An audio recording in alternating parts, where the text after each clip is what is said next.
Hey guys, how are you? Well, I hope so, because in today's educational video, I'm bringing you a summary of the anime ISEKAI no ISEKAI Tenseki. But before you start this video, please don't forget to like and comment anything to help this video engage. In this anime, everyone thinks our hero is a loser with no magical power, but he ends up being the strongest exorcist in the world. A long time ago, Seika was once the greatest exorcist in Japan. He transformed many ghosts and demons into his servants using his unparalleled mastery of the spiritual art. With his powerful servants, he faced all supernatural threats. However, the government feared his immense power, and so his students were taken hostage. And so, the strongest exorcist was defeated in an unfair fight. On his deathbed, Seika realized that he had spent his entire life trying to become the strongest, but that in the end he was defeated by corrupt rulers. He now intends to start his life over. But since the ISEKAI truck had not yet been created in this world, Seika removed his own life using a spell that would help him reincarnate into another body. Thus, he was reborn into a world of magic and monsters, thus receiving the name Seika, the third son of a noble family that is known for producing high-quality magicians. He believes that he is his father's biological son, but this is not true, as he is the son of the younger brother of the head of the family who has already passed away. Only his uncle Robert, who is currently pretending to be his father, knows this, and Seika has no idea. When Seika turns 5 years old, Robert performs a ritual to determine his magical power, and discovers that he is just like the magical beggar, having no magical power at all in a world where magic is the source of many people's livelihood. He may have zero magical power, but he doesn't care at all, as he still commands the enormous spiritual power he had in his previous life. One day, he uses leaves as talismans, and transforms them into rats and crows to test his spiritual power. At that moment, his older brother Gray, the typical annoying brother who thinks he's superior,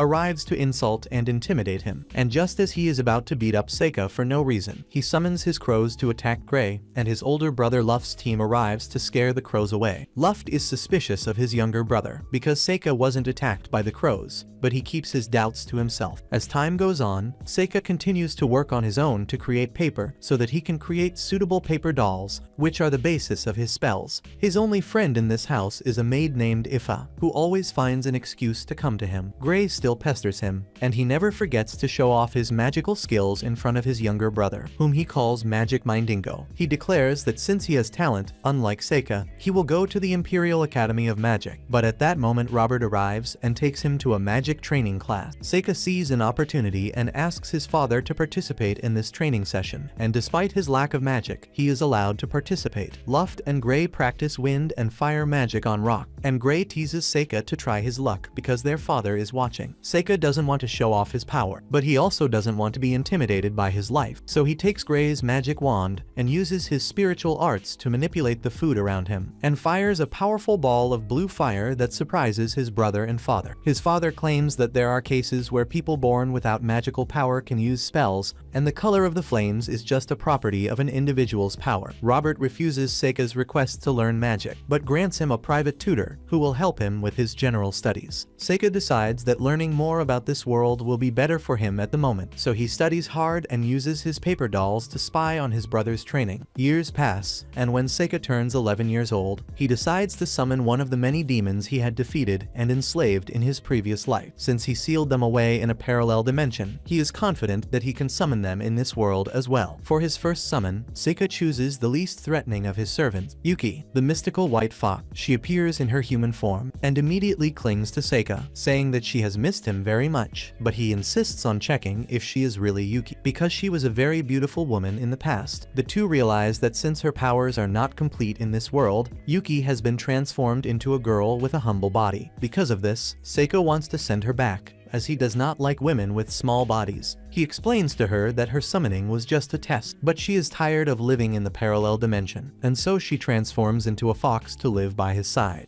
After that, one day, Seika finds Gray trying to force Ifa to go to his bed at night, but he defends the girl, saying that she is his servant. Gray punches him, but Seika blocks his fist, forcing him to retreat. Ifa thanks Seika, and asks him to go with her to help an injured monster cub that she found. When he gets there, Seika asks her to look the other way, claiming that he cannot concentrate while being watched. He then uses his spiritual arts to heal the cub's injury in an instant. Ifa praises Seika, but he says that she is also special, as he has always found her observing the souls of animals. Ifa is surprised to learn that he can see them too, and decides to tell him her secret. She claims that she can see elemental spirits that seem to be quite curious about Seika's things, but always avoid Seika, just as people avoid Indigo. Seika is surprised to hear this, and after confirming that Ifa can command spirits, he has a brilliant idea. He asks her if she is willing to learn magic, and when she says that she does not have enough magical power for it, he tells her of an alternative way. He summons a fire spirit and asks her to make it disappear, and after trying for several minutes, Ifa commands the fire spirit to disappear, and Seika realizes that she could be a great subordinate. He then helps her train, and over the months, she becomes better at controlling spirits. Soon, Seika turns 12 years old, but his father isn't even home for his birthday. Later, his brothers tell him to practice sword fighting with them, since his only career option is to join the army, since he can't be a lord or even a mage. Just then, two maids inform them that a giant monster is heading towards the mansion. Seika senses the monster before anyone else, and when the giant salamander monster appears, Gray pees his pants and runs away. Luffy takes control and orders everyone to take shelter. He does all this despite being terrified, but going against his brother's advice, Seika goes towards the monster, which is about to attack Ifa, and before Seika can help her, Ifa subconsciously commands a fire spirit to help her, which leaves Seika quite impressed. After that, he lures the monster to an open field, where he defeats it using a poison magic spell. Everyone starts clapping for him, and Seika greets them, realizing that everything went exactly as he planned. Robert arrives at the mansion at this moment, and offers Seika a luxurious dinner that night. As a celebration for him defeating that salamander, he asks Seika what he wants for his birthday, and Sokka asks that he be enrolled in the Imperial Academy of Magic. Despite the jealous Gray's resistance, his father allows Seika to take the entrance test. However, Seika has one more request, which is to take Ifa with him as his servant. Ifa panics, and even Robert says that she cannot go to the academy because she has no talent for magic. But Seika promises to prove him wrong and takes her to the window, where he asks her to use the spirits to create the biggest fireball she can. If she does not do this, she will not be able to go to the academy with him. Ifa really likes Seika and wants to go with him, so she uses the help of the fire spirits and throws a medium-level fireball, shocking everyone. Robert then agrees to send Ifa along with Seika to the academy of his dreams, and then tells Gray that he will not be sent to the Magic Academy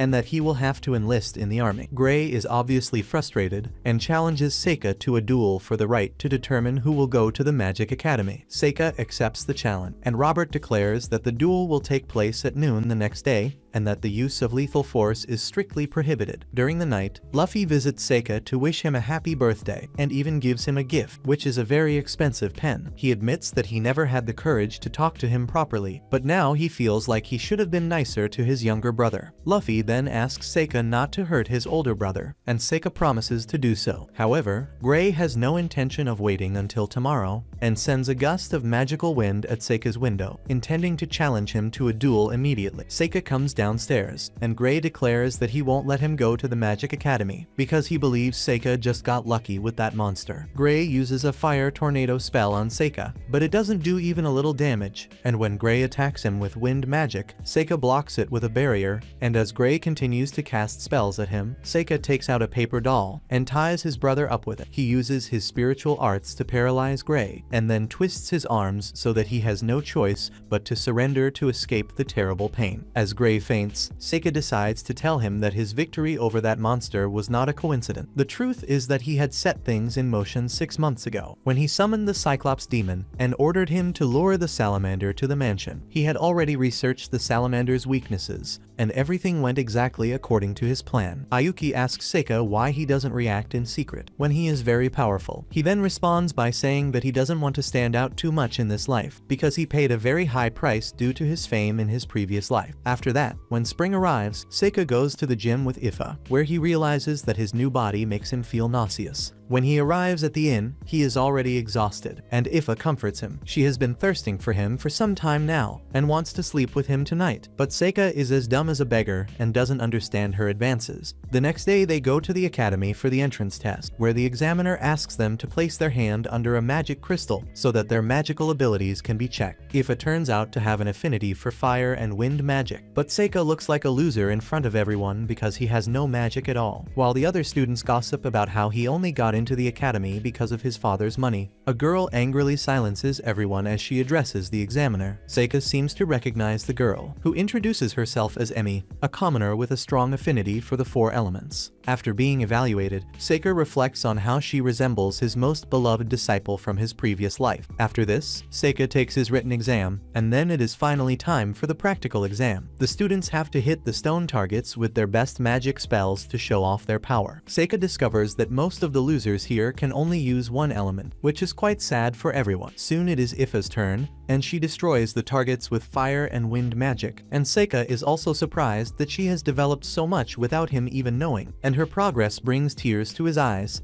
Next it is his turn, and he uses the blue fire doll to set the first target on fire, before moving on to the second and destroying it. He then freezes the third with ice magic, and claims that this is all he can do. Everyone is shocked that someone without magic can do this. However, after him, Emi surprises everyone because she can use the 4 basic elements, as well as the advanced elements of light and darkness. The results are announced the next day, and although Ifa is nervous about failing, she comes in second on the merit list, beating out Seika, who came in third. Emi is the first to be placed, and Seika chooses her as his next target to turn into his subordinate. After that, on the very first day of the academy, Seika realizes that something is wrong. He asks Ifa if there are any spirits nearby, and she says that there are many dark spirits roaming around here. Seika follows his instinct and finds a creepy magic circle etched into the floor. He suggests that it may be some kind of school experiment, and tells Ifa that they should not investigate further, but leave some paper dolls to spy on the area. Later, while Emi is giving her honors speech, Seika notices that the terrifying magic circle has been activated, and shortly after, 3 lesser demons invade the registration party. Everyone panics, but Seika calmly observes the demons to discover their purpose. The teachers fight the demons, but it is useless, and one of them is about to be crushed, when Emi luckily attacks the demon and saves the teacher. Seika thinks that these demons are too slow to be the main attacking force, and uses his spy dolls to find the demon activating the magic circle. He informs Ifa that he has an urgent task to do, and sets out to confront the demon. He approaches the demon and asks why it is attacking the school, but the demon does not bother to answer, and summons his minions to attack him. Seika destroys 2 of the demons with his spirit arts, and then seals the third in a parallel dimension. The head demon decides to confront him, and summons several swords to fight him. Seika uses his paper dolls to attack him with fire, but the demon can see them even though they are invisible, and counterattacks with magic. The demon then states that it is his turn to counterattack, and throws his sword at Seika, who dodges, but is hit when the demon teleports the blade to attack him from behind. The demon uses a fire attack, and as Seika dodges, he appears behind him and deals a critical blow that severs his arm. The demon is impressed that a human boy can hold his own against him, so he tells him that the reason he attacked the academy was the hero. He laughs as he declares that Amy is the hero, and that he plans to finish her off soon. Seika is surprised to hear this, and the demon launches a barrage of swords at him and manages to rip off his head. Then, as the demon leaves to face the hero, Seika suddenly appears, singing a song about being the strongest. The demon attacks him again, but his powers seem to have no effect. Seika tells him that true power does not lie in individual strength, but in the cunning of controlling that power well. The demon summons hundreds of blades, and declares that he will give it his all now. Seika dodges all the swords, and uses water magic to flood the entire area. The demon teleports to the sky, and attacks Seika from above, but he dodges and summons a lightning spell to beat the creature. The demon takes the blow and appears behind Seika, transforming him into a sort of human Donald.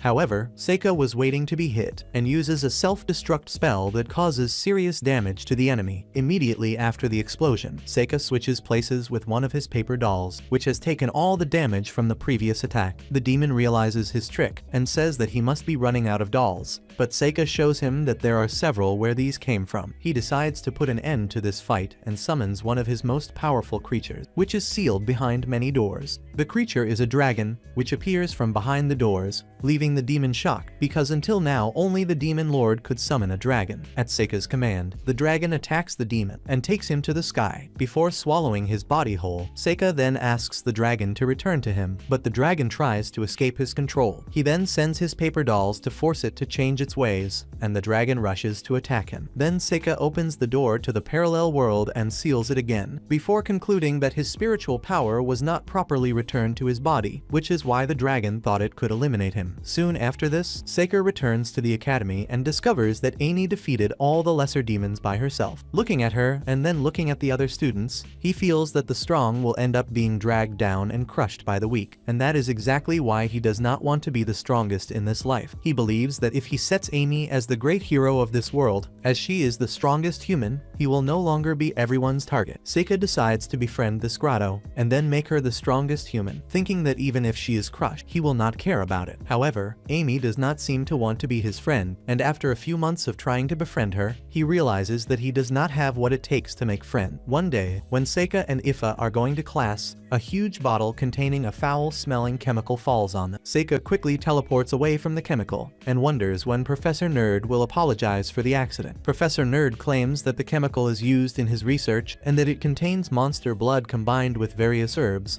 and that when he was trying to levitate it using his magic, his hands slipped and it fell. Later, the homeroom teacher tells them that the two best students, Amy and Ifa, will participate in a ritual, and will go to the forest to offer their hearts to a temple there. Seika thinks that this might be dangerous for the girls, so he orders Ifa to hand over her position to him, which she reluctantly does. While everyone, including the teacher, calls him a scoundrel for misusing his privileges, Seika doesn't care. He later apologizes for taking Ifa's chance, and says that he wants to take care of Amy since she must have attracted some undue attention after killing all the demons earlier. He says he wants to be her friend because she is strong, and Ifa feels insecure because her master is paying more attention to another girl instead of her. But Seika assures him that she is his best girl, and Ifa is happy to hear that. Soon the day of the ritual arrives, and Amy asks Seika why he is being so insistent on coming with her. She asks if her servant was not enough to satisfy his carnal desires, and if because of that he is now hitting on her. Seika says that it is nothing like that, when suddenly Amy feels a sharp pain in her head. Seika investigates and discovers that there is a magic circle nearby, which seems to be the cause of Amy's headache. So he approaches her, and the magic circle activates and instantly teleports them to an underground dungeon. Before they realize what is happening, some lizard-like monsters attack them, but Amy moves quickly and defeats them in an instant. As she behaves heroically and powerfully, Seika praises her. Then another monster attacks her from behind, and Seika impales it with a wooden stake just in time. Amy says that being teleported into a dungeon like this is very dangerous, and that their chances of survival are very low, but she is hopeful that the two of them can stay alive until help arrives. As they explore the dungeon to find a way out, Seika sticks his paper dolls to the ceiling to mark the route, and also calls the employees he turned into bees to help them find a way out. And when a group of monsters decides to attack them, Amy dives head first to challenge them. She manages to knock some of them down, but one injured monster refuses to die and hits her hard. Now Amy is on the ground, and Seika rushes to help her, defeating all the monsters in his path with his wooden spike. As soon as he sees Amy losing consciousness, he summons the giant centipede to make quick work of it, quickly finishing off the rest of the monsters. Soon, Amy wakes up to find that Seika has healed her wounds. She is still having headache, and Seika creates a barrier that immediately calms her down. He claims that the headache she is having is due to a curse, but Amy says that this is impossible because she has never seen a curse mark on her body. Seika replies that there are places she cannot see, and she quickly comes to the conclusion that he is a pervert who only wants to see her body. However, she is a bit of a pervert herself and takes off her clothes so that he can see if there are any curse marks on her back. Seika finds nothing, but claims that there are other ways to curse someone. He then asks Amy for a lock of her hair, and ties a paper doll to it that will absorb the curse in her place for the time being. After that, she asks about her abilities, but Seika doesn't give her clear answers. Amy talks about obscene things with him, but discovers that he is a bore who can't understand that Ifa is practically throwing herself at him. Seika decides to change the subject, and asks her about herself. Amy reveals that her parents are adventurers,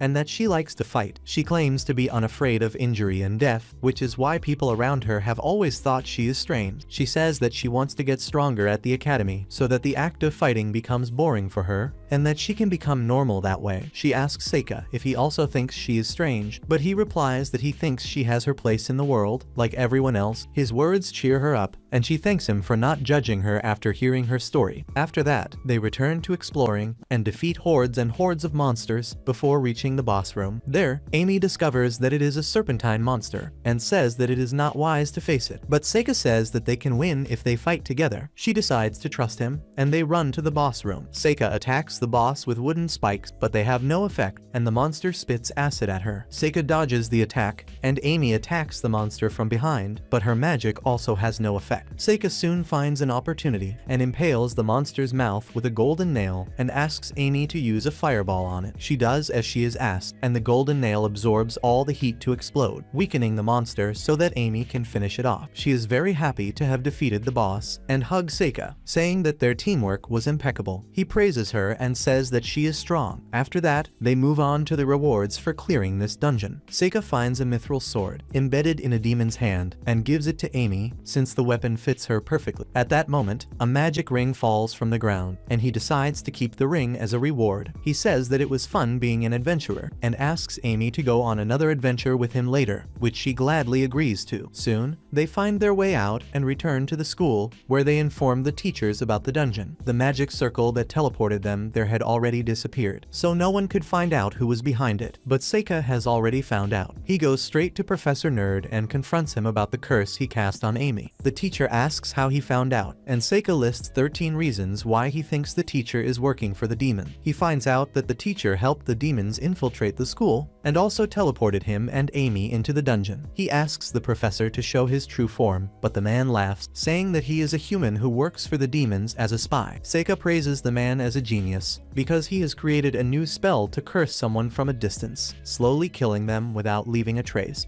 The professor is flattered, but says that Seika will have to die because he has learned his secret. However, Seika tells him that he is cursing a paper doll instead of Amy this time, because the professor has set the target of his curse to anyone who has been contaminated. The professor is astonished, and then Seika summons a demon that he had kept and bathes himself in its blood, which makes him absorb the curse into himself. He then prays to the god of hell to transfer the curse to his enemy, and the curse hits the professor full on, causing him to bleed all over. The professor loses a lot of blood and ends up dying, and Seika praises his research work on curses, but claims that he is nothing more than a bug compared to the strongest exorcist in the world. Soon after this, Seika gives Ifa the ring he found in the dungeon as a gift, as it can increase her connection with spirits, and she is happy to receive it. At this moment, Amy passes by and gives Seika the same cold treatment as before, despite everything that happened in the dungeon. However, she is quite friendly with Ifa, and Seika wonders what he did wrong. They end up getting along well, and soon Seika and his friends reach their second year of school life. Seika has been monitoring the entire academy campus, but there have been no attacks from demons or assassins since he dealt with the professor. Suddenly, the vice principal approaches them and asks Seika and Ifa to visit the principal the next day, and he has a bad feeling about this. He visits the principal the next day and discovers that she is a dwarf who takes offense at being called a demihuman. She thinks that Seika's attitude is similar to that of his uncle, who was once a student at the academy, but Seika is hearing about his father's brother for the first time. The principal quickly moves on to the main topic, telling him that he must participate in a combat tournament that will be held soon, and he will do so along with another new student. After she says this, a red-haired caveman enters the office and introduces herself as Mabel. The principal says that there are only 2 spots left,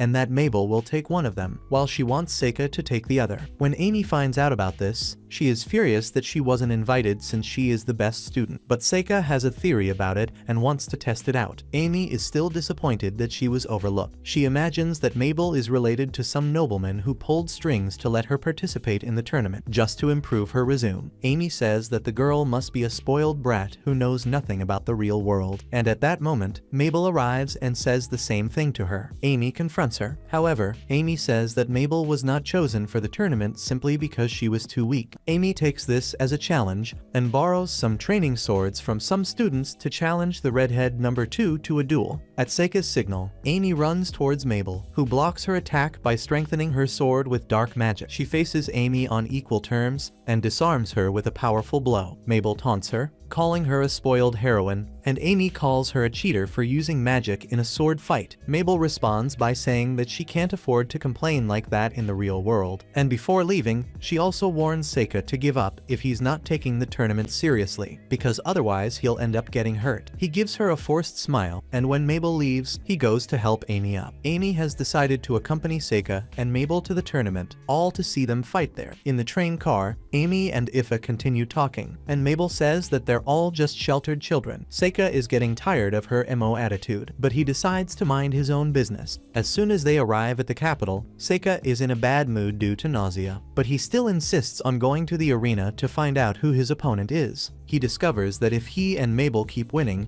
they'll fight each other in the finals, and he'll only draw people's attention by doing that. He asks Ifa and Amy to explore the city while he rests for a while, but then uses his paper dolls to spy on Mabel and find out why she was chosen over Amy. The next day, Seika faces a skinny, evil swordsman who believes that magicians are useless in hand-to-hand combat. Seika says that he is not feeling well and that he will end the fight, but his opponent runs towards him as soon as the round begins. He stabs Seika, who switches places with one of his paper dolls before taking the damage, and moves behind the swordsman and knocks him out of the arena with magic. He wins the round immediately and returns home, where Yuki is worried that he is standing out too much. She is also worried that Seika is spreading his paper dolls too far, straining his body, but he replies that this is more important than the tournament itself. He goes to Ifa and Amy, and they watch the next round begin, between a mage and a mysterious ragged warrior. The ragged warrior named Kyle uses his demon eye technique to paralyze a mage with fear, and then stabs him in the chest, killing him instantly. Seika realizes that the boy is an experienced assassin, so he sends some of his paper dolls to spy on him. Meanwhile, Mabel is also watching, as she prepares for battle, and she seems to be worried about something. After that, Seika faces a magic-using golem in the second round. Its user claims that his golem was specially made to fight magic users. She orders her golem to attack, and Seika summons one of her fastest demon servants to cut it down, and before anyone realizes what is happening, the golem is turned into rubble, causing her enemy to give up. Seika then returns to his friends, and Ifa is worried about his safety after seeing Kyle fight. He assures her that he won't be hurt, but Amy complains about his fighting and asks if he's also like that in bed, which I don't understand, and neither do you. Their crazy conversation is interrupted when Mabel's fight begins, and they turn their attention to the arena. Her opponent is an experienced earth mage, but Mabel cuts through his attacks with her sharp swords, and while Seika paints stronger spells, Mabel throws knives at him, which break his stone walls easily. Seika realizes that she is using gravity magic to make her knives heavier than my mother. He believes that it is impossible to do something like that with natural means,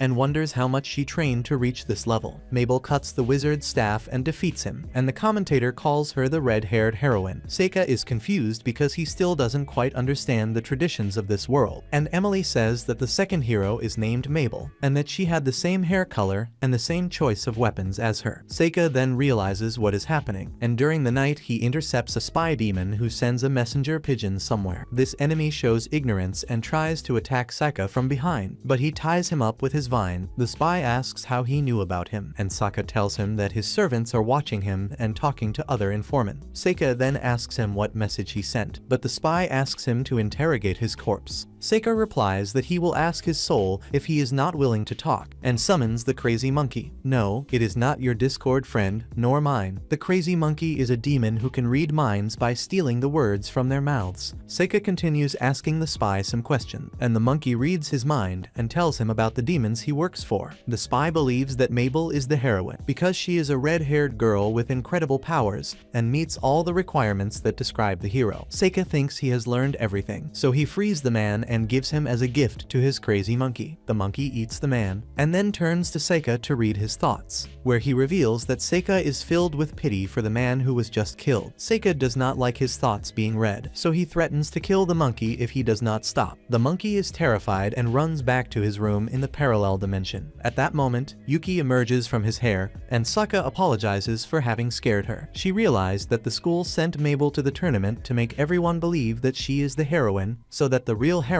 M, can be safe. He doesn't mind letting Mabel get all the attention, and has no intention of investigating the girl's true identity, as long as she can be useful to him. The next day, the tournament starts again, and in addition to Seika, Mabel, and Kyle, there is also a magical swordsman who can use the 4 elements. and as soon as the 4 semi-finalists are defined, Mabel tells Seika to give up, claiming that the tournament is not what he thinks. Seika says that he has no intention of doing that, but Mabel asks him to listen to her if he doesn't want to die. He still refuses and tells Red that she must tell the truth if she wants to go to the finals. After that, the first semi-final between Kyle and the unnamed extra character begin. The extra uses light magic to become resistant to Kyle's demonic eyes, and even attacks him with fireball. However, Kyle continues to walk towards him without even flinching. Seika realizes that Kyle is using gravity magic to reinforce his body and protect him from all kinds of attacks. The extra creates an army of golems to fight him, but Kyle uses shadow magic to destroy them all at once, and then restricts the extra's movements to finish him off. However, just before he knocks him down, the judges blow their whistles declaring the fight over. That night, Seika tells Yuki that he plans to lose the next day in order to keep his power. Suddenly, she takes the form of a human and asks her master to show her some love, but he tells her to stop, as he only likes goths over the age of 39. Just then, his owl spots Mabel on the roof, and Seika hugs Yuki and jumps out of the way before Mabel can bring the roof down. Seika tells Mabel that there are better ways to get into a man's room, but she says she's not here to give it to him. She attacks him and drags him out the window, where she delivers several quick attacks. She frees herself from the tangled vines and rushes to stab Seika, but only manages to stab one of his paper dolls. Seika uses his forced expulsion spell and teleports behind her, but she resists, showing that she is stronger than he thinks. Seika wonders if he should get rid of her, but a drunk interrupts the fight, and Mabel uses him as whiskey to escape. Yuki appears and asks what the crazy girl is thinking, and Seika replies that they should ask her directly. He finds a nostalgic Mabel near a fountain, and when she is startled to see him, he tells her that he is here to talk, not to fight. Seika asks her to tell him the whole truth, and then he might consider accepting her suggestion to give up. Mabel then reveals that she was planning to hurt him so that he would not fight tomorrow. She asks him once again to give up, because she does not want to kill him. However, Seika says that he is here to act as Amy's representative, and that his goal is to win the tournament to divert everyone's attention, which leaves the girl shocked. Seika believes that there is another reason for her to be here, and Mabel decides to tell him the truth. She says that her role here is to die at the hands of Kylie, to make the demons think that the hero is dead. She says that she and Kylie are orphans, who were taken in by a clandestine organization, which has trained them to be assassins since they were little. The organization puts orphans in groups of 4 people, who grow stronger together as they form bonds with each other. However, when they reach puberty, the strongest of the group has a magic spell implanted in his head, which destroys his emotions and turns him into a killing machine. In her group, Kylie received the magic spell, and was forced to kill all 3 of her friends to prove her abilities. He had already killed 2 of them, but then the organization found a way to make money off of Mabel by making Kylie famous as a hero assassin, and so they sent her to the tournament. However, she does not plan to die quietly at his hands and wants to kill him.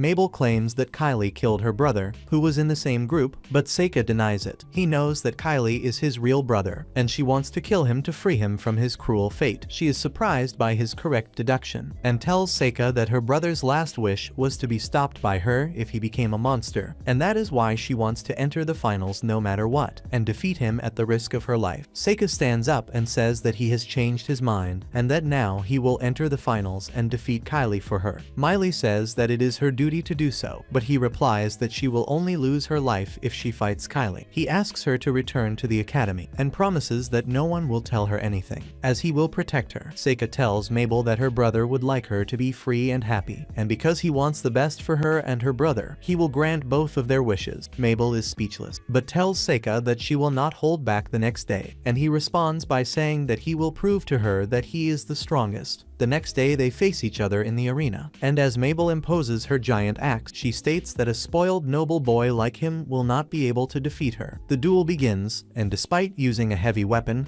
Mabel moves with incredible speed, and puts Seika at a disadvantage with her powerful blows. He attacks her by throwing rocks at her, but she uses the momentum of the axe to dodge the attack, and quickly counterattacks. Seika blocks her counterattack and ties her with vines, but Mabel frees herself from them with her brute strength. Seika places one of his paper dolls on his axe, which makes her axe 1,000 times heavier, making it impossible for her to lift it. He then summons stronger vines to bind her and takes his axe. The judges then signal Seika's victory, and the duel ends instantly. Mabel feels lost after her defeat, and Seika asks her to leave Kyle with him. Soon the final round of the tournament between Seika and Kyle begins. Seika asks the emo boy if he was expecting to fight Mabel, and he replies that that was the plan. He has truly lost all his emotions, and says that he will still kill because he was ordered to. Seika does not like his cold attitude, and says that he will make sure to change after defeating him. The battle begins, and Seika uses a crimson mist to prevent Kyle's demonic eye from affecting him. Kyle still walks towards him without being intimidated, even though Seika attacks him with his blue fireball. He then ties him up using the same metal vines that prevented Mabel from moving, but Kyle manages to break them using shadow magic, and then attacks Seika with this magic. Seika blocks everything using a barrier, but he gets angry with Kyle's attack, so he summons a 4-armed demon to show him his place. Kyle attacks the demon, who remains unharmed, and breaks its bones with a light attack. Seika comments that if he had his emotions, he would feel true fear when facing an opponent stronger than him, and would run for his life. He approaches the unconscious Kyle when suddenly a curse appears all over his body. Seika quickly tries to subdue the curse, but it has already seriously damaged Kyle's body. However, he regained his personality for a brief period, and while Seika tries to diagnose his symptoms, he asks Seika to send Mabel his sincere apology. After this, Kyle dies, and Seika is furious that someone is trying to vanquish him with a curse. His pride as the strongest exorcist is hurt, and he decides to use all his skills to bring this dead boy back to life. When he starts to chant a spell to revive Kyle, Yuki asks him to stop, as reviving his opponent will attract too much attention. Seika realizes that she is telling the truth, so he stops her with a reanimation spell. When the red mist dissipates, Seika stores Kyle's body in a parallel dimension, and claims that he evaporated him without leaving a trace. He wins the tournament, and later buries Kyle's dead body in a quiet place with Mabel's help. She knew that her brother was cursed to die if he lost, and so she had lost all hope of saving him. Seika passes her Kyle's last message, in which he apologized for the 4-leaf clover. Mabel cries, saying that right before the surgery, her brother accidentally broke her favorite hair clip with the 4-leaf clover design, and they fought over it. She cries for a long time, before asking Seika what will happen to her now. He asks her to come back to the academy, as he will make sure everything works out for her. Mabel happily accepts the offer, and returns with Seika to the Carrot, where Ifa and Amy are waiting for them. They have already heard most of the story from Seika, and accept Mabel. Despite knowing her past, Amy challenges Mabel to a sword fight, and this time, she uses magic to strengthen her sword, and this allows her to easily defeat Mabel this time. She then boasts about being the best in her class in practical classes, and asks Mabel to become her training partner at school, as no one else but her comes close to her physical abilities. Soon, Seika and his group return to the academy, and he goes to talk to the principal, and there he finds out that she wanted him to participate in the tournament so that he could save Mabel's life, and the principal is impressed by his judgment.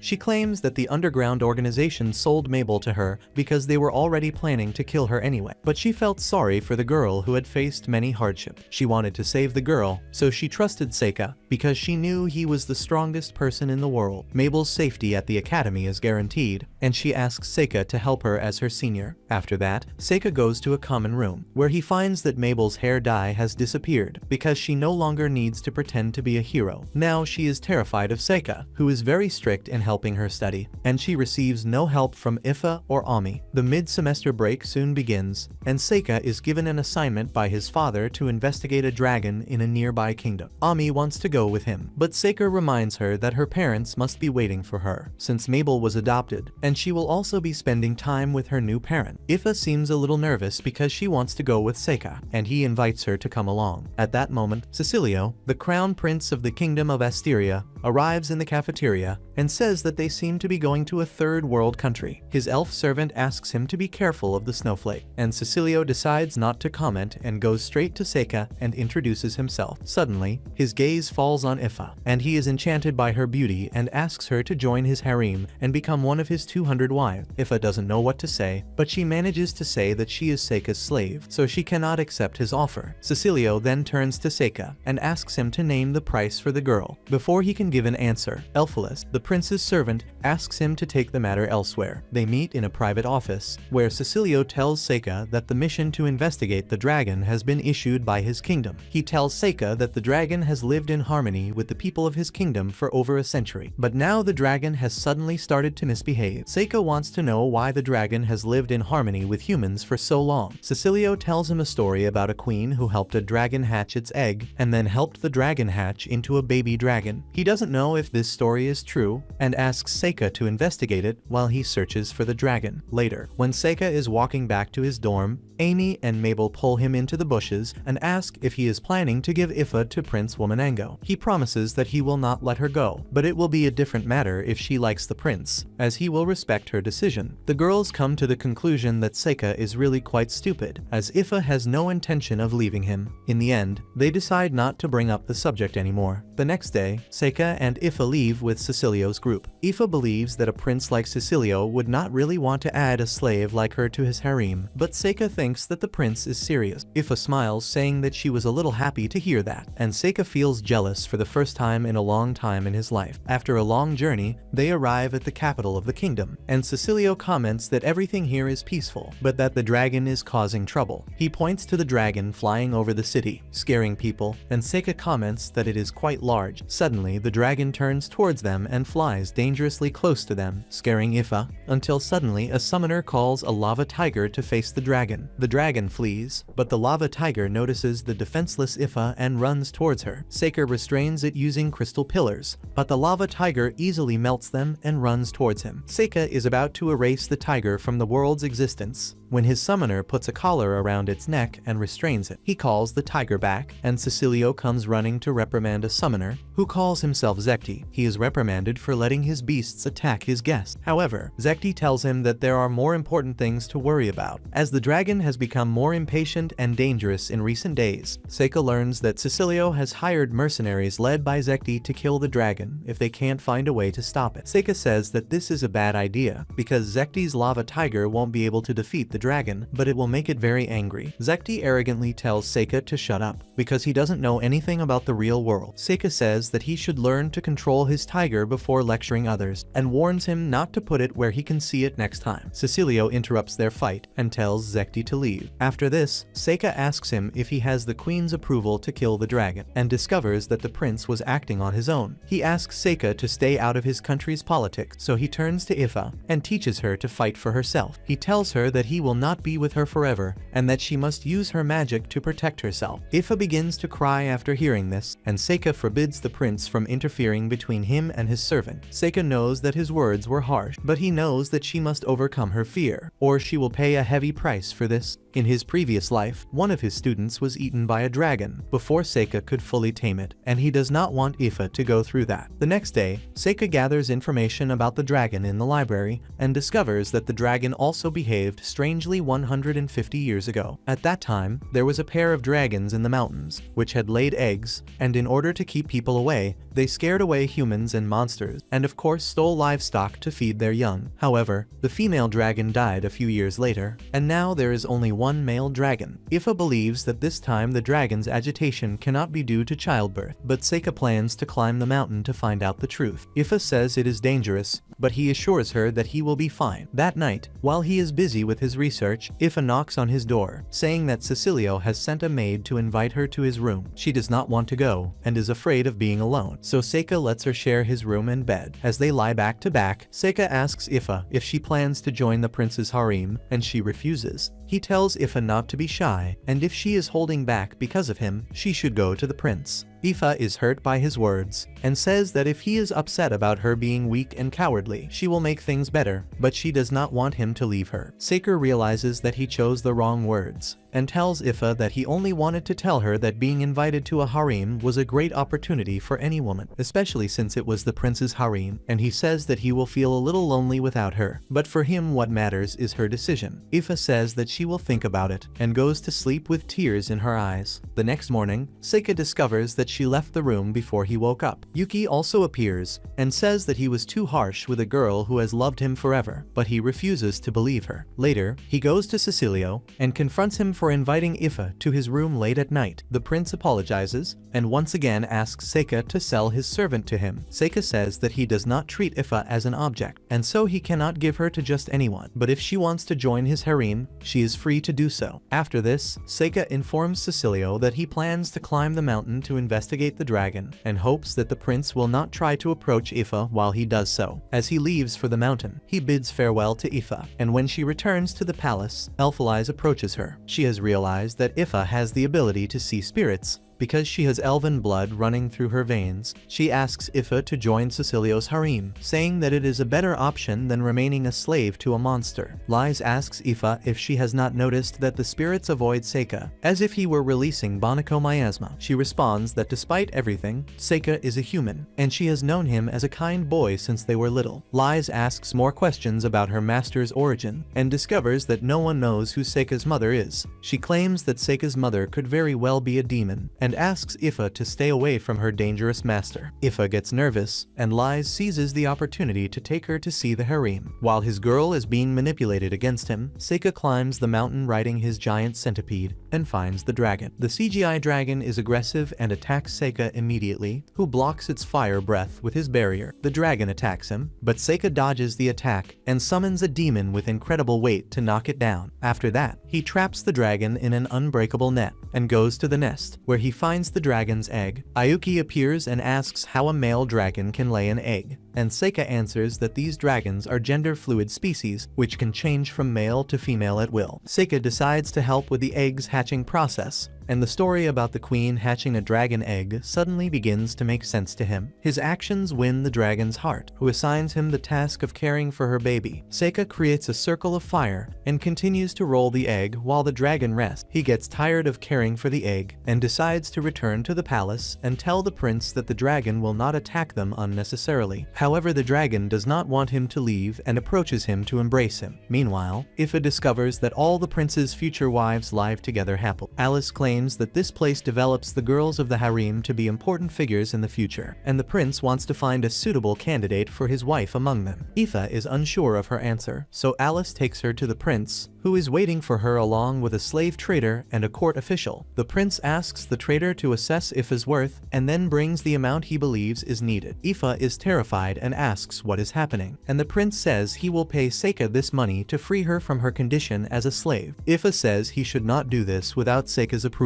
but Cecilio is confident that he can win him over with a fair price, and if Seika still refuses to comply, he will pass a law to forcibly buy all the slaves in the country, just to have Ifa. She then says that she does not want to be freed, because even though she is a slave, Seika has given her freedom of choice. Cecilio understands, but his officials tell him that she is too naive a girl to think for herself, and that they must force her to break the contract. He immediately orders his guards to learn, and while Ifa tries to command the spirits to help her, Lise uses her dominance to prevent her from using her magic here. She tells Ifa that this is for her own good, and cuts off her thumb with a wind spell, and as she is about to take her thumbprint on an official document, Ifa cries for Seika to save her, and suddenly, the imposing figure of the dragon appears there, destroying Lise's domain. Seika makes his entrance, telling the prince and the others not to be afraid, as he has made friends with the dragon. Ifa is relieved to see him, and when Seika calls for her to help him with the dragon's shoulder, she happily runs to him, telling Lise and Cecilio that she will not leave Seika's side, no matter what. They mount the dragon, and Ifa thanks Seika for helping her earlier, but he does not even know what he saved her from. As soon as they reach the nest, Zeit's lava tiger attacks Seika, and traps him again with crystal pillars. He tells Zeit to stop hiding and come out, and he comes with his entire pack. He declares that he had been planning to kill the dragon and steal its egg all along, and the foolish prince believed all his lies and gave him permission to do so. He tells Seika to prepare to die, and orders the tiger to attack him. Before Seika can even attack the tiger, Ifa uses her magic, and sends the tiger flying with a fountain of water. She declares that she will no longer be timid and defenseless, and Seika is impressed by her determination. An enraged Zeit orders his tiger and his men to attack them, But Seika uses a powerful white fire that burns the tiger without leaving even ashes, just as he had said he would. Zeit and his mercenaries are terrified of him, and the dragon also joins the fight. Seika ties them up with vine, and in a last-ditch effort, Zeit decides to blow up the entire mountain with his greatest spell. However, Ifa sets his spellbook on fire, rendering it completely useless. Seika praises Ifa for becoming brave so quickly, and after that he takes the mercenaries to the prince and reports their crime. Cecilio orders them to be arrested and asks Seika to tell him more about the dragon. Seika tells him that the dragon laid an egg and accepted it because he helped it take care of the egg. This makes him believe that the story about a queen helping to hatch a dragon egg is true, and the only reason why the dragons have protected this country for so long is because they saw the queen as their mother. Seika asks Cecilio to keep the tradition and help hatch the dragon's egg, but he doesn't want to do that. He wants the glory of killing the dragon, as it will help him rise in power, and to do so he asks Seika to kill the dragon. Seika refuses, so Cecilio arrests him, claiming that he was responsible for causing the dragon's rampage, an obviously false accusation. Seika planned to follow the script, but then the prince goes to Ifa and asks her to abandon her monstrous master and come to his side. Seika can't let this go and attacks the prince, saying that he was thinking with his inferior brain the whole time. He calls him an incompetent idiot, saying that he is also a pervert who can't even do his job properly. He declares that he will not hand Ifa over to someone like him. Lies starts laughing and orders the soldiers to lower their swords before asking Ifa to speak her mind. Ifa tells Cecilio that she will return to the academy with Seika, and even if she is free, she will choose Seika over anyone else. The dejected prince gives up, and Lies apologizes to Seika for everything that happened, and he simply forgives them. I would kill everyone. After this, Lies calls Ifa for a private conversation, in which she asks if she loves Seika. Ifa is confused, and Lies says that she could have said that from the beginning, and as an apology, she gives her one of her rare light spirits, which heals her finger instantly. Lies wishes Ifa all the best, and says that she hopes she finds happiness with Seika. When they return to the house, Seika discovers that Ifa is descended from elves, which is why she can use spirit magic. He is happy that she rejected the loser prince, and asks what kind of man she likes. And although Ifa describes him clearly with words, Seika's romantic stupidity kicks in, and he believes that it is hard to find men like that. Later, Seika meets Amy and Mabel at the gym, and tells them that his father wants to meet his friends. He invites them to his house during spring break, and they are happy to accept. However, when he is alone, Seika sighs because he really doesn't want to go back home, since the person who wants to meet him and his friends is not his father, but an important political figure, and even though he doesn't want to meet this person, he has no choice but to obey. A few days later, Seika arrives home with his friends, where Luft welcomes them, and as soon as they finish introducing themselves, Gray appears, shouting Seika's name and challenging him to a duel again. Seika greets him and asks if he is having fun in the army, and Gray replies that he is doing much better than he imagined, so he is somewhat grateful to him. However, he still hasn't gotten over his humiliating defeat and wants to fight Seika again. Amy asks Ifa if he was the bully brother, and as soon as she confirms it, she steps in front of the bully and volunteers to fight on Seika's behalf. Seika is also happy to hear this, and tells Gray that he needs to defeat Amy in order to fight him. His brother accepts the condition and asks Amy to use her real sword, while he fights with a wooden sword. Seika is the referee, and he forbids the use of magic before the fight begins. When the fight begins, Amy pushes Seika's brother back, and he loses his balance, giving her the chance to finish him off. However, he begins to chant a spell that scares Amy, and he manages to disarm her. She accuses him of cheating, but the bully replies that it was her fault for being fooled by a fake spell, and now that he has defeated the redhead, the bully brother wants Seika to fight him. And suddenly, a princess appears and is excited to see her holy knight in a fight. The bully is surprised to see Princess Fiona there, when she should be in her room at that moment. He asks her what she's doing here,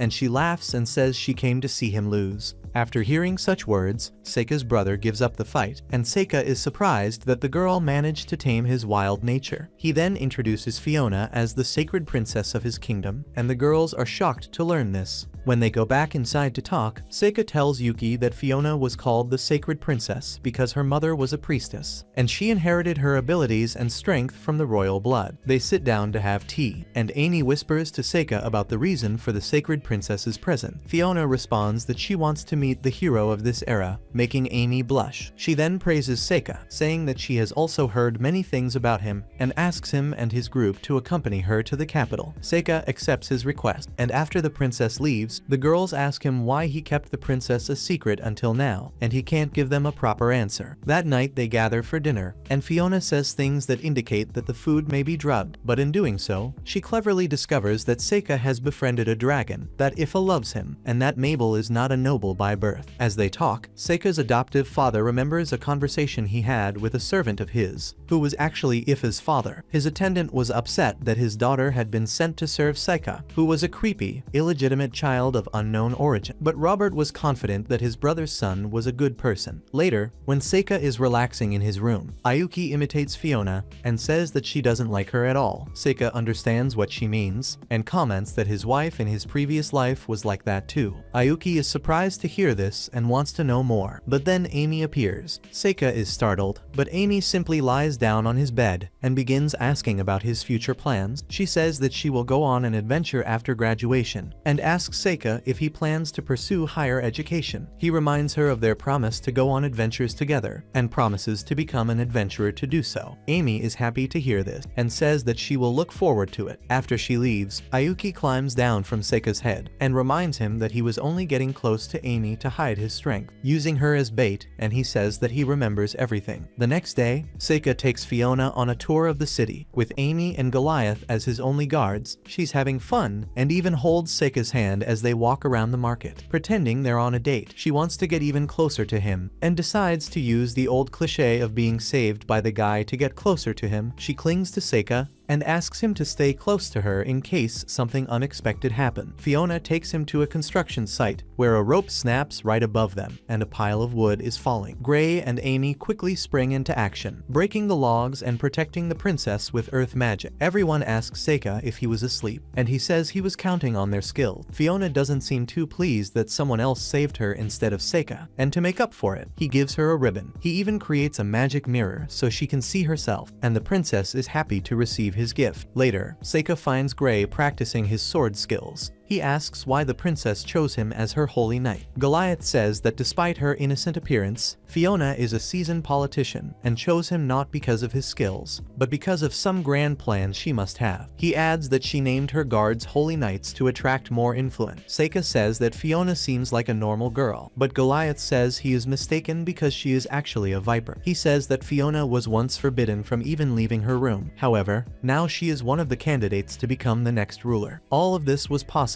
because she has the ability to see the future. Seika is astonished to hear this, and Gray tells him that Fiona's mother also has the power to see the future, and she predicted the birth of the demon lord and the hero. The kingdom has not confirmed anything yet, but based on Fiona's interest in Amy, Gray thinks it is safe to assume that she is the hero. He tells Seika to be careful around the princess, as she may be interested in him, and asks him not to get too close to her. The next day, Fiona starts looking for Seika, but he keeps teleporting away from her. He does not want to get too involved with her, just as his brother advised him to do. However, when he comes across Amy, who is saying that she is going to fight Goliath, she tells Seika to talk to the princess for a while, because she seems very sad that he is ignoring her. Seika goes to the roof and finds Fiona playing chess alone, but when she sees him, she invites him to a game. She claims to be the best chess player in the world, and decides to play only with the pawns and the king to be fair to Seika. In addition, she also makes a bet that the loser will have to accept a request from the winner. Seika agrees to do so, and they discuss politics while playing. Fiona believes that in any country,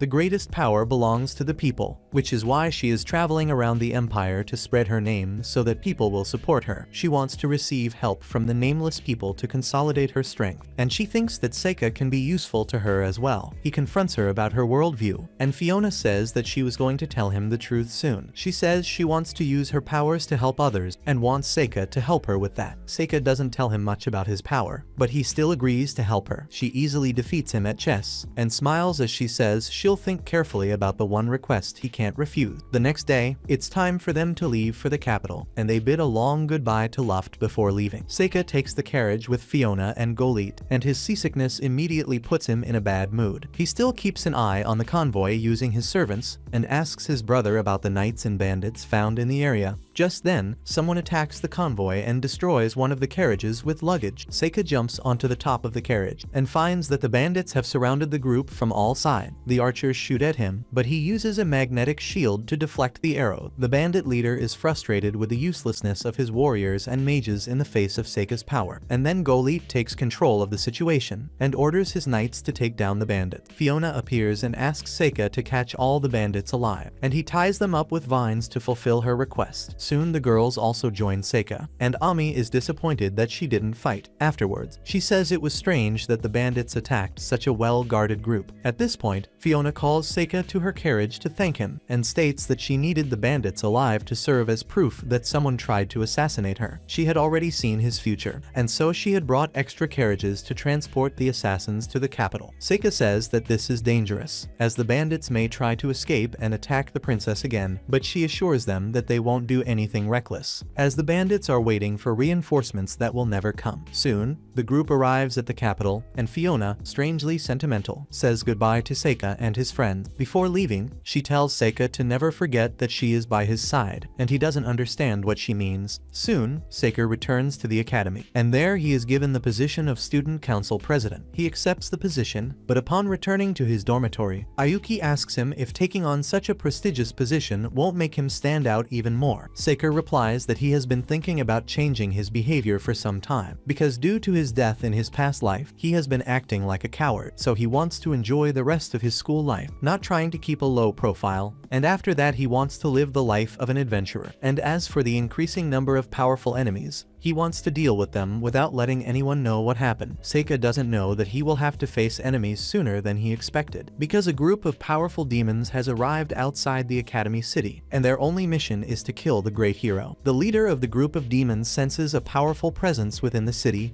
and believes it to be the hero. His plan to kill the hero involves taking all the students to the center of the academy city and then massacring everyone there. He believes that even if the heroine is in hiding, she will come to save her classmate. The leader declares that they will surely kill the hero and return home alive, and his friends believe him. Poor things. In addition to the leader, the group includes a guy who can summon monsters and these two strangers. The demons teleport into the city, but find it covered in a thick crimson fog. This demon spots two students walking in the park and attacks them with his fire magic, but discovers that he didn't kill anyone with this magic. The bunny boy and Sleeping Beauty go to another location and flirt with each other while trying to find some humans to kill. They talk about how they used to be the strongest people in their village, but then they met the captain and discovered that they still had room to grow. They set off on a journey together and grew stronger, and now they feel like they can actually win a fight against the hero. Suddenly, they spot someone nearby, and the bunny boy sends his shadow wolves to chase them. The wolves find no one and return with something that surprises their master. In another location, Uncle Hellboy meets Mabel, who challenges him to a real fight. She believes he is an assassin sent by the underground organization that trained her, and attacks him with her giant axe, but he is stronger than her and blocks the attack before launching a series of powerful blows that keep Mabel very busy. Poor thing, she counterattacks with her gravity-infused weapon, and the demon realizes that she is too powerful, and when Mabel attacks him again, he manages to throw her weapon away, but she stabs him with her knife. The demon says that he will not be defeated by this, and suddenly he approaches. But Mabel activates her shadow magic and traps him. She tells him to surrender, but Hellboy manages to break free and claims that he is resistant to all magical elements. He attacks Mabel, gives her a strong blow, but discovers that all he hit was a paper doll. The demon captain is in the center of the academy campus, and soon his group arrives there. They all have the same story about humans who turn into paper dolls the exact moment they are attacked, and they sense that something strange is happening in this place,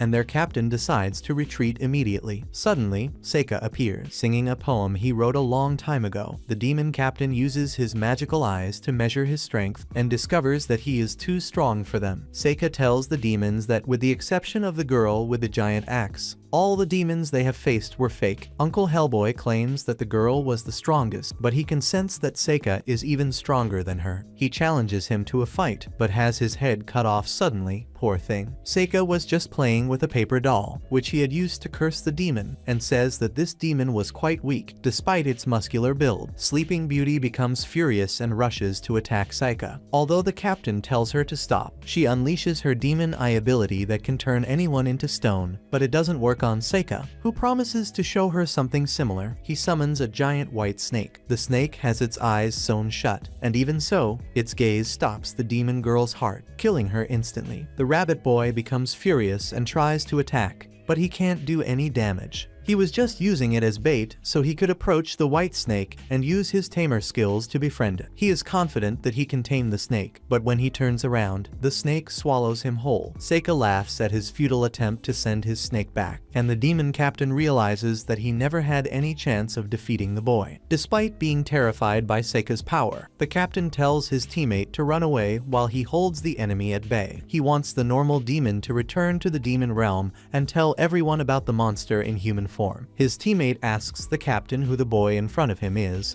and he uses his magic eyes only to end up confirming that Seika is indeed the next demon lord. The demons cannot digest this information, but then Seika tells them that he will not let them kill the hero, and they realize that the strongest demon lord in history has sided with the human. Seika attacks the demons with a tsunami of lava, and the captain tries to block it with his barrier to allow his friend to escape. He manages to let him escape at the cost of his life, but Seika doesn't plan on letting him get that far. As the wounded demon rests under a tree, he finds a deep cut on his chest and dies, wondering how a human can be the lord of the demon. Back at the academy, Seika stabs a dummy with a knife to kill it before dispersing his snow. At that moment, Mabel runs up to him and asks where the giant red killer went, as she is afraid he will kill other people. Seika realizes that the spell he used to keep people away didn't work on Mabel due to her strong mind, and he assures her that the killer demon was after the hero, not her. He says that he has already dealt with the problem and asks her to keep it all a secret. Soon, the welcoming party for the new group of students is organized, and Seika has to give a speech as the student council president. He talks to M about her speech during the welcoming ceremony, and she does it again, because this time he was interrupted by the demon's attack, and just as he is about to leave to give his speech, a group of men invade the hall looking for M. The knight captain accuses her of having killed an emissary of the demon, who came to the academy a few days ago, and arrests her. And despite M's claim that she has never encountered a demon, she is taken away. Seika becomes nervous when he realizes that something big is happening in the darkness. And when the knights try to arrest him, Aoife and Mabel try to stop them, but Seika tells them not to do anything. He assures all the girls that they have nothing to worry about, because M is innocent and she will not be punished. The knights take this as an insult and try to fight back, but the captain tells them to stop and take him away. Seika goes straight to the principal's office and says that the demons were really here at the academy, and they were killed without anyone noticing their presence. She knows that Seika was behind this incident, and asks if he is here to lecture her for letting the Empire imprison one of her students. Seika replies that he knows that the Empire is trying to kill the hero, and says that his goal is to find out the reason behind it. He receives the answer that the Empire's politics are complicated, and that there are many reasons behind M's imprisonment. She assures Seika that she is doing her best to pressure the nobles to release the girl,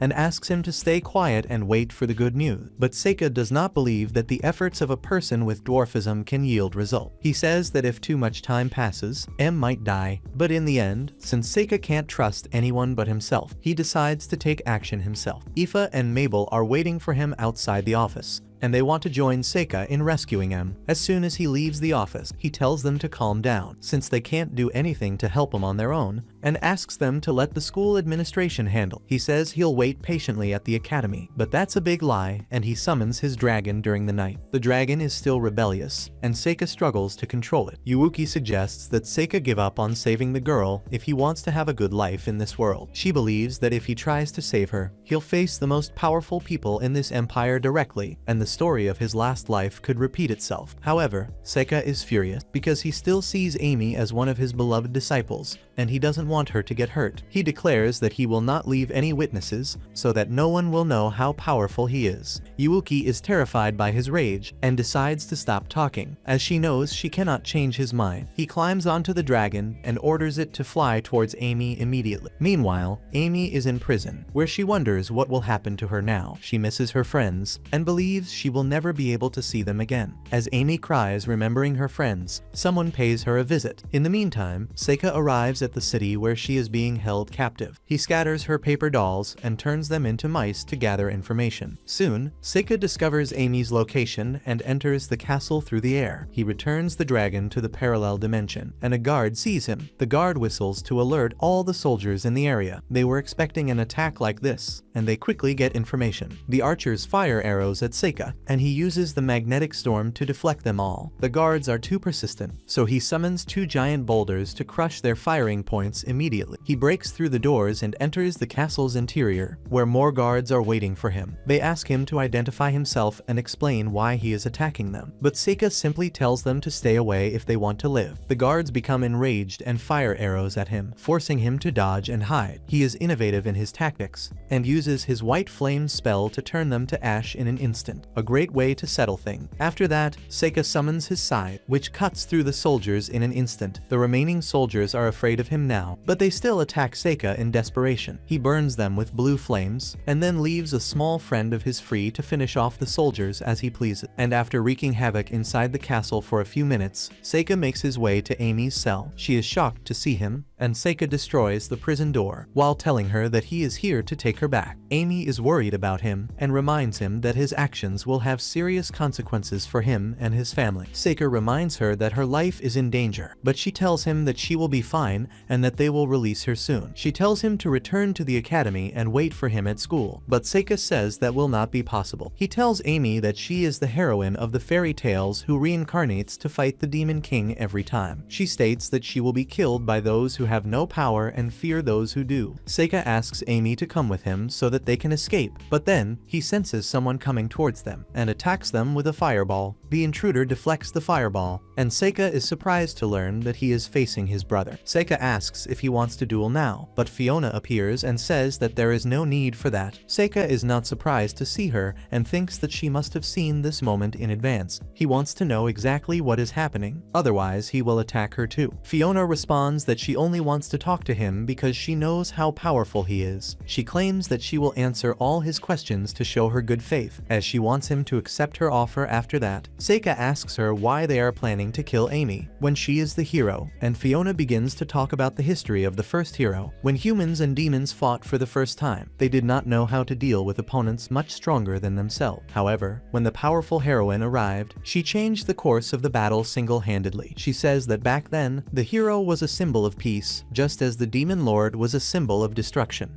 However, in the present time, the human and demon armies are strong enough to fight for their people, and the hero and the demon lord are relics of the past. Seika says that this is no reason to kill Amy, and Fiona responds that even the existence of the great hero could start a war against the demon. She states that no one wants war now, not even the demons, and that is why they were sending assassins after the hero, not to win the war, but to prevent it. Fiona declares that Amy will never become as strong as the previous heroes, because Seika is with her, and a hero must overcome hardships to become stronger. But since Seika can save his friends from everything, Amy will not be able to become strong. Fiona knows that Seika is helping because he needs the hero's strength, and tells him that protecting her will not help his plan. Seika asks her if she wants him to let her friend die, so that the world can have peace, and Fiona says she doesn't want that. She promises that she is on the Academy's side and that she is doing everything she can to free Amy, but she needs Seika to leave for that to happen. She assures him that she will do everything in her power to keep her safe, and will even make it seem like Seika wasn't here, so that he won't be arrested. Seika scoffs at her, saying that he can't be arrested. No one can arrest him. But then Fiona reminds him of the bet they made about the chess game. He is at a loss and fights when Amy tells him to listen to the princess, but Seika tells her to shut up. He tells Fiona that he has no reason to trust her, and she now seems hurt. She gives up and tells Seika to take Amy and run, and even orders Greg to disband the guards. Fiona takes Seika and Amy to a carriage she had prepared for them, and as a precaution she asks them to leave for a free city, one that is not under the control of any country, because she has already made arrangements for their stay there. Seika accepts her help, and before they leave, Amy returns the blanket to Fiona, thanking her for her help. She tells Seika that when she was in prison, Fiona and Greg came came to meet her and assured her that she would be released soon. They say goodbye to each other, and Seika regrets his actions a little. He tells Fiona that he is sorry for not being able to honor his promise to listen to her request, and now he wants to make up for it by doing something else. He goes to the area where he just fought the soldiers and summons all of his paper dolls that he was hiding in the parallel dimension. The paper dolls cover the sky and create a barrier around the fortress. Amy and Fiona can't believe their eyes, and then Seika's spell is completed, bringing all the soldiers back to life and even restoring the damage he caused to the castle. Fiona is shocked to see this and scolds Seika for making her job even harder. She initially planned to blame everything on a powerful monster, but she can't help it now that Seika has brought her soldiers back to life. Fiona says that she couldn't stop him even if she wanted to, then bids him farewell and says that they will surely meet again someday. Seika and Amy climb into the carriage, and she asks him to explain what just happened. She bombards Seika with questions, but he isn't even listening because he is thinking about how to drive a carriage. Fiona looks at him from the castle, and a demon hiding in his shadow suddenly starts talking to her. He asks about Seika's true identity, because he is the strongest person he has ever seen. And Fiona says that Seika is the lord of the demon, and the shadow demon doesn't understand why the king of the demons would try to protect the great hero. Fiona smiles as she says that it's because of his kind personality. She knows that in the end Seika will have no choice but to use his powers to help others, even if destruction awaits him at the end of it. With that, Seika and Amy set off on their journey to the Free City. They know that they can't show their faces at the academy because they are now wanted criminals. All they want to know now is how to get in touch with Aoife and Mabel. But Amy says that they can worry about that later, and now that they can't go back to the academy, they can start their adventures sooner. However, Fiona informs Aoife and Mabel that Seika and Amy have escaped safely, and the girls are very happy to hear that. When Seika and Amy arrive at the Free City, they meet Mabel and Aoife, who have left the academy to stay with them. And as Aoife jumps to hug Seika, he realizes that the second phase of his life is just beginning. Thus ends the anime Isekai Amiyaji Isekai Tenseki. Awesome anime, I really liked it. I'm waiting for the second season. Anyway, a big kiss to everyone. Bye, and until the next video, bye.